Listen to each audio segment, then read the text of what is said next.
Baik, Assalamualaikum warahmatullahi wabarakatuh. Perkenalkan, nama saya Gabriel dengan NIM 4520979. Saya merupakan mahasiswa dari kelas E, angkatan 22. Pada video kali ini saya akan menjelaskan terkait hakikat penelitian kualitatif. Nah, apa sih pengertian penelitian kualitatif? Jadi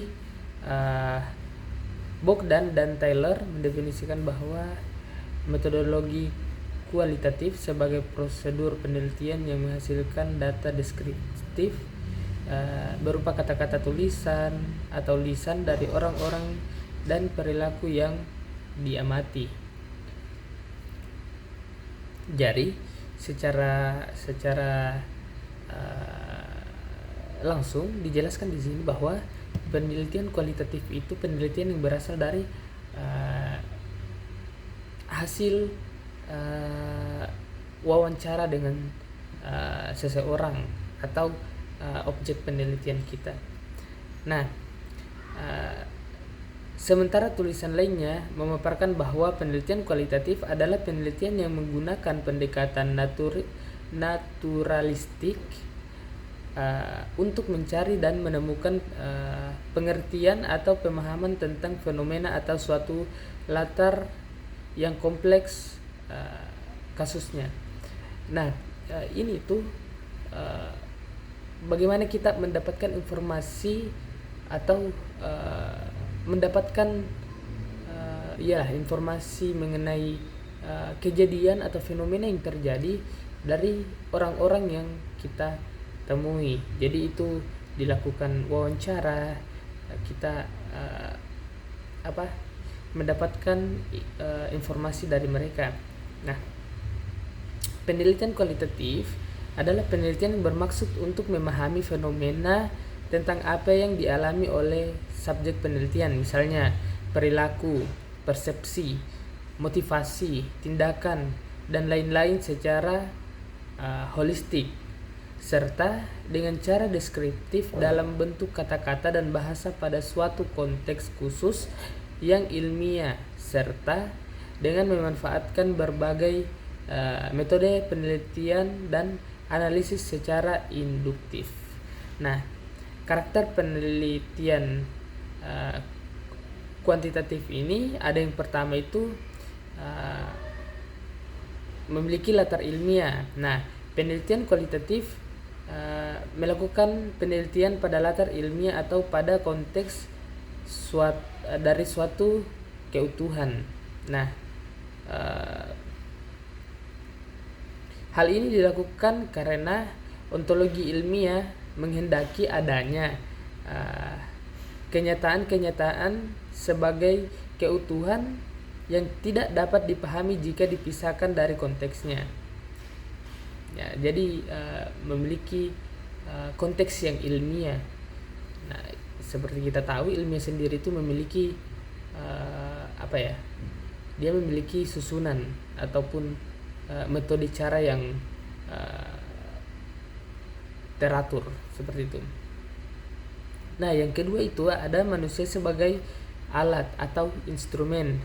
Dari penelitian kualitatif, penelitian sendiri dengan bantuan orang lain merupakan alat pengumpulan data yang utama. Nah, pada penelitian kualitatif ini memang pengambilan datanya itu dilakukan dari seseorang, atau pengumpulan datanya itu kita melakukan interview dari seseorang, sehingga informasi yang kita dapatkan itu dari subjek penelitiannya kita sendiri. Nah, terus ada yang ketiga, metode kualitatif.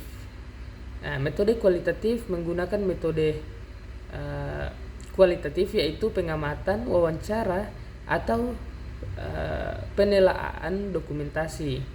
Metode kualitatif digunakan dengan berbagai pertimbangan. Pertama, menyelesaikan metode kualitatif lebih mudah apabila dihadapkan dengan kenyataan atau jamak.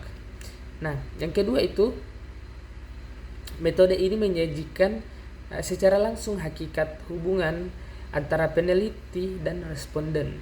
Jadi secara tidak langsung peneliti dan responden atau partikan kita itu secara tidak langsung kita berpapasan langsung atau memiliki koneksi yang langsung seperti itu.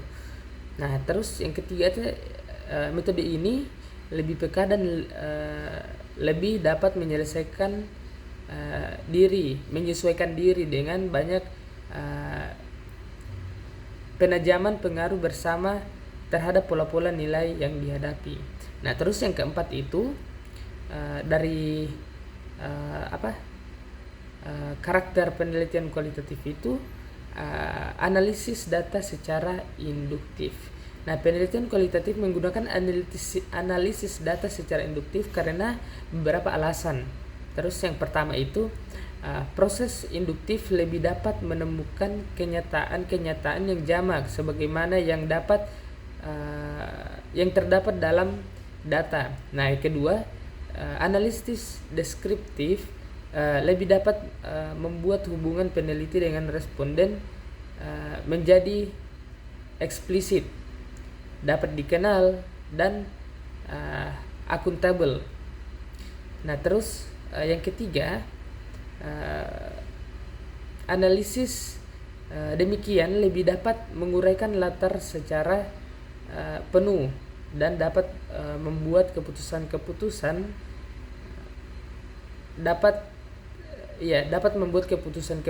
dapat tidaknya mengalihkan pada suatu latar lainnya. Terus ada yang keempat itu analisis deskriptif lebih dapat menemukan pengaruh bersama dan mempertajam hubungan-hubungannya. Nah, terus yang kelima ini ada teori-teori dasar. Nah, teori-teori dasar ini berarti upaya mencari data bukan dimaksudkan untuk membuktikan hipotesis yang telah dirumuskan sebelum penelitian diadakan. Ya, analisis ini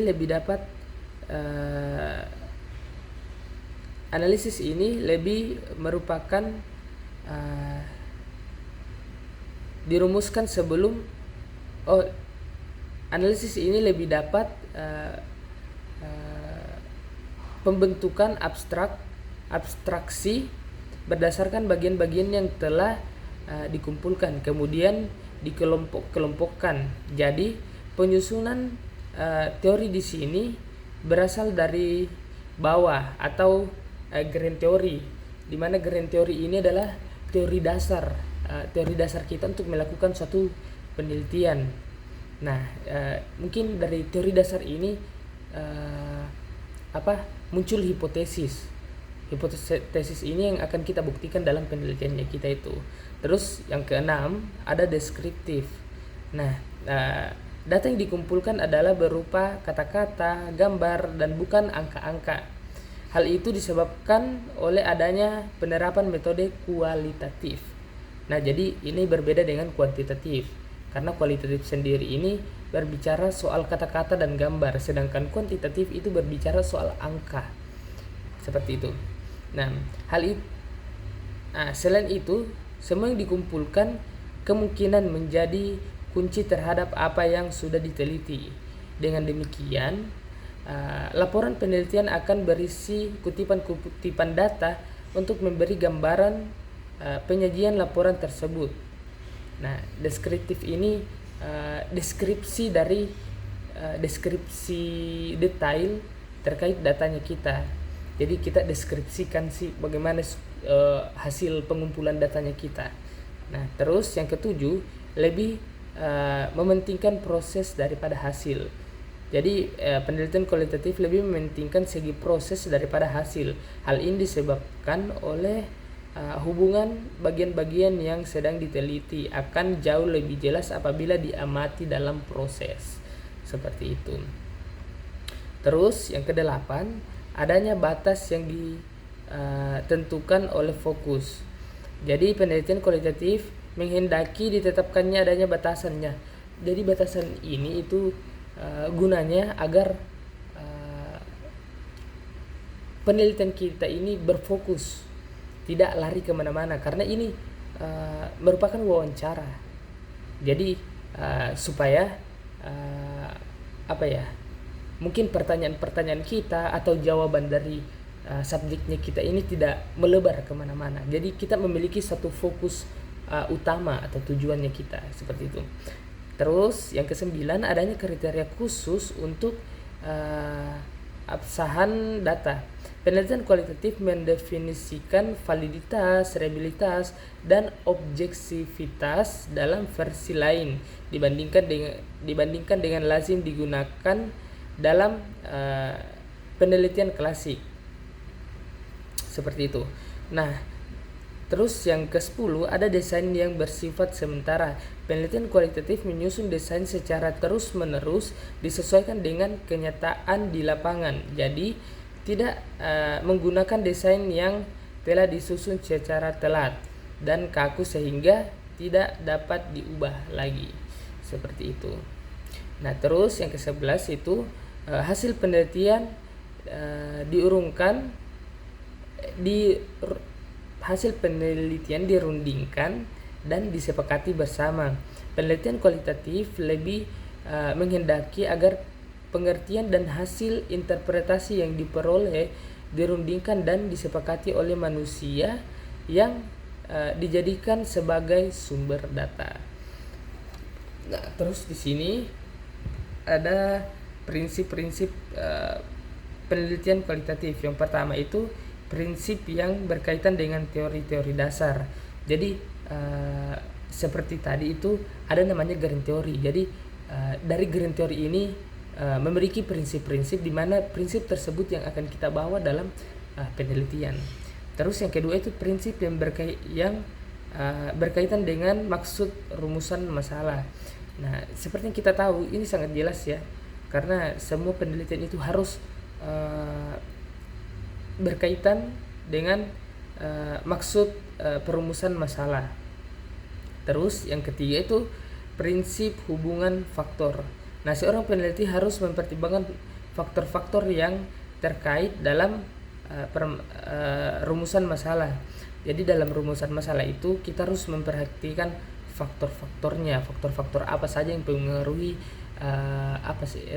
fenomena atau kejadian tersebut. Nah, terus yang keempat itu fokus sebagai wahana untuk membatasi studi. Nah, seperti yang tadi harus memiliki fokus sebenarnya supaya penelitian itu tidak melebar kemana-mana. Terus yang kelima, prinsip yang berkaitan dengan kriteria induksi dan eksklusi. Nah, ketika peneliti terjun ke lapangan, ia akan kebanjiran data, baik melalui pengamatan, peran serta, wawancara dalam, dan analisis dokumentasi dan sebagainya.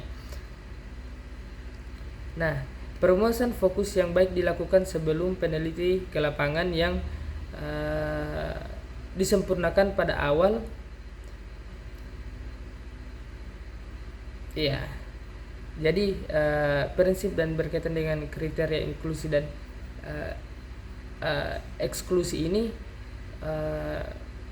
bagaimana sih permasalahan atau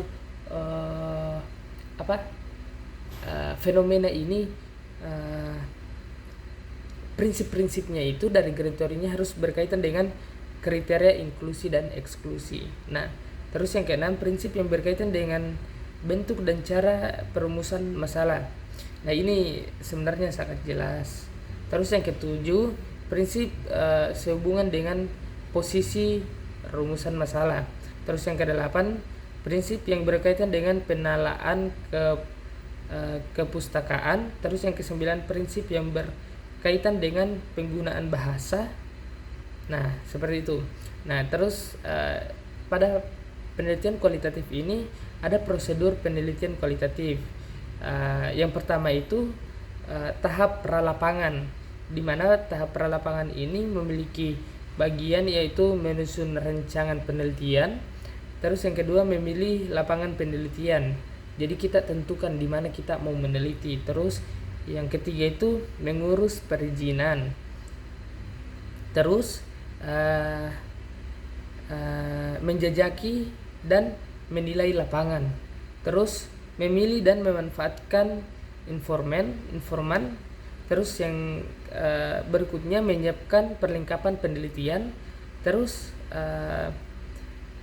menyiapkan persoalan etika penelitian. Terus yang kedua itu tahap pekerjaan lapangan.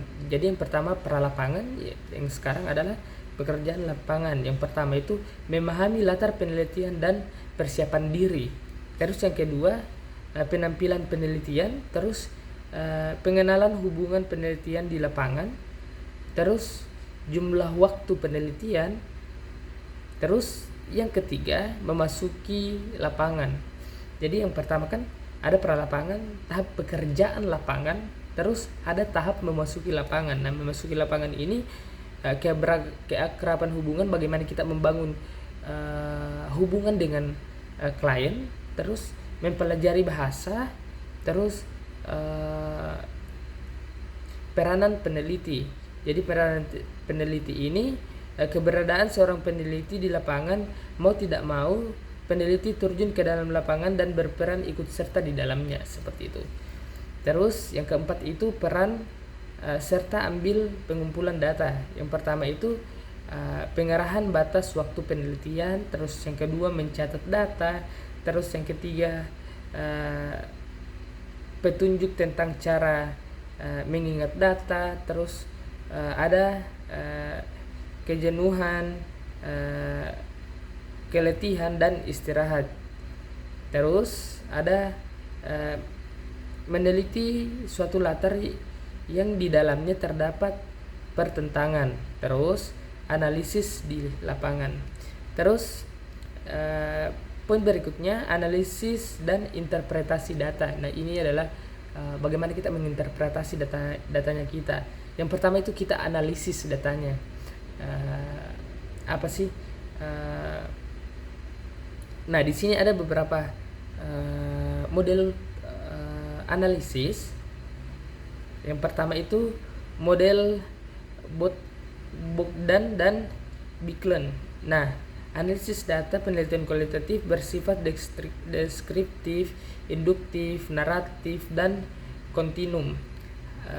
Hal ini berarti sejak awal turun ke lapangan, analisis data dilakukan bahwa telah diantisipasi sebelum turun ke lapangan pada saat menyusun proposal penelitian, seperti itu.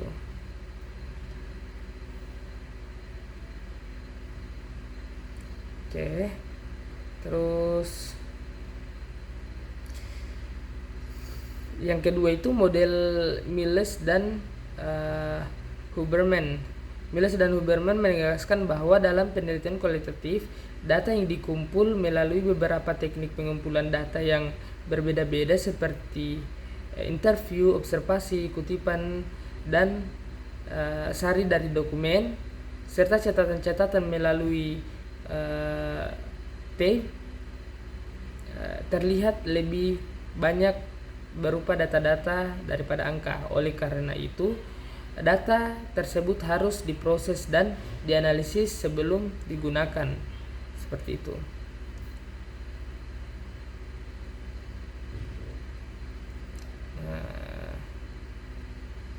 Nah, yang kedua itu strategi analisis data. Nah, strateginya itu analisis data deskriptif kualitatif. Jadi terus yang kedua itu strategi analisis data kualitatif verifikatif. Terus yang ketiga strategi grind down research.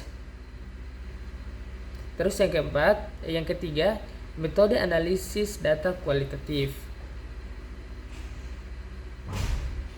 Nah, pada intervensi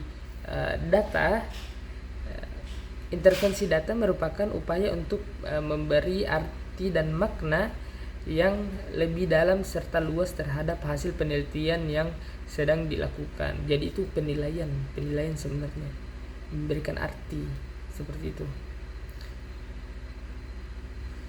Nah, mungkin itu saja dari saya, sangat terbata-bata dan saya mohon maaf atas banyaknya kesalahan saya. Mungkin sekian dari saya. Wassalamualaikum warahmatullahi wabarakatuh. Shalom.